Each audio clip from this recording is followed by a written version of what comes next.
আমার কোনো বিষয় আসলে ভাবাভাবি, হ্যাঁ? এই জন্যই মানে আই হেট মিডল ক্লাস।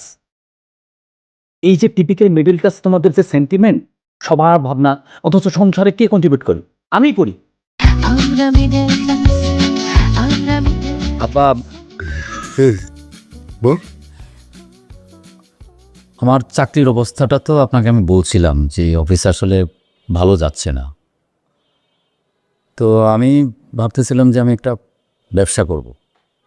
আর ব্যবসা না যদি করি তাহলে তো আসলে সংসারের জন্যও কিছু করা যাবে না। নুসরাত চাকরি পাইছে ঠিক আছে, কিন্তু নুসরাত আসলে কতদিন আমাদের সাথে থাকবে বা আমাদেরকে কন্ট্রিবিউট করবে? দিন শেষে তো আসলে দায়িত্ব আমাকেই নিতে হবে, যেহেতু আমি সংসারের বড় ছেলে।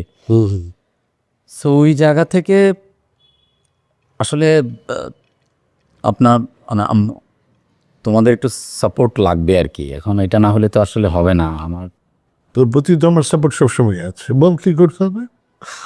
আপনি একজন শিক্ষিত মানুষ, আপনি জিনিসটা বুঝতেছেন না। সাপোর্ট বলতে আমি বুঝাচ্ছি আব্বা, ক্যাশ লাগবে ওর। ক্যাশ মানে?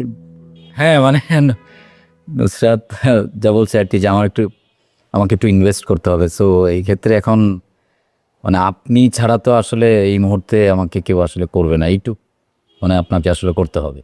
মানে ব্যবসাটা কি আমি এটাকে জানি না, ব্যবসা তো অনেক ধরনের আছে। আপাতত এক্সপোর্ট ইম্পোর্টের কিছু একটা করব আর কি, যাতে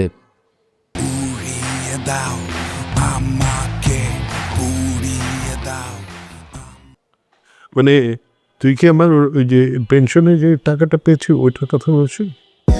যদি কোনো কারণে নষ্ট হয়ে যায় তাহলে কিন্তু আমাদের পথে বর্ষা ছাড়ার কোনো উপায় থাকে না। তেমনি ভেবে আমাকে জানা, আমি তারপরে আমি সিদ্ধান্ত নিব। হ্যাঁ, আমি ঠিক ওই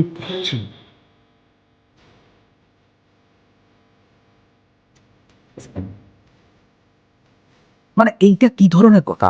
হ্যাঁ, আমার কোনো বিষয় আসলে ভাবাভাবি, হ্যাঁ? এই জন্যই মানে আই হেট মিডল ক্লাস। এই যে টিপিক্যাল মিডল ক্লাস তোমাদের যে সেন্টিমেন্ট, সবার ভাবনা, অথচ সংসারে কে কন্ট্রিবিউট করে? আমিই করি। আমি এখন টাকা চাইছি, উনি বলতেছেন এখন ভাবা, 10 জনের কথা ভাবতে হবে।